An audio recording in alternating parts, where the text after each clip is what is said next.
এখানে কেমন কালা কালা লোক। হ্যাঁ হ্যাঁ কি বাবা এখানে এসে কি আসলাম কোথায় কালা কালা কাদেরকে বলেছো কালা কালা? বাবা ওদেরকে? মানে বাবা কাকু এদেরকে কালা কালা বলেছো? সত্যি কথা বলেছে। সেই কালা কালা লোকগুলোকে মানে লোককে বিয়ে করলে লাস্টে? হাই বাবু, তখন তখন সেই লোকটা ছিল খুব ভালো। তার মানে মনে মনে ভালো লাগবে, বুঝলি তো?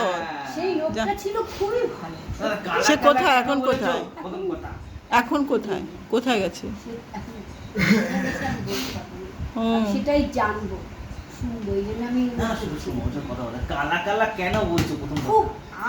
আমি এখানে যদি থাকতাম আমি হুম ওইখান থেকে আমাকে ডাকতাম, তোমাকে বলেছিলাম না একদিন হুম। এখানে করে তোমার সেই শিবানী করে ওইখানে ডাকতাম আছে কি না? হ্যাঁ হ্যাঁ ঠিকই তো শিবানী। আর যদি না দেখতো গো এরকম হ্যাঁ আমি এখন অফিসে যাবো হ্যাঁ কালা কালা লোকটা একটু মনে আছে একটু একটু। হ্যাঁ। তো এই বাড়িতে যে বিয়ের আগে ঠিক এসেছিল, বললে, ঠিক আছে ঠিক আছে, আমি একটু অফিসে যাবো।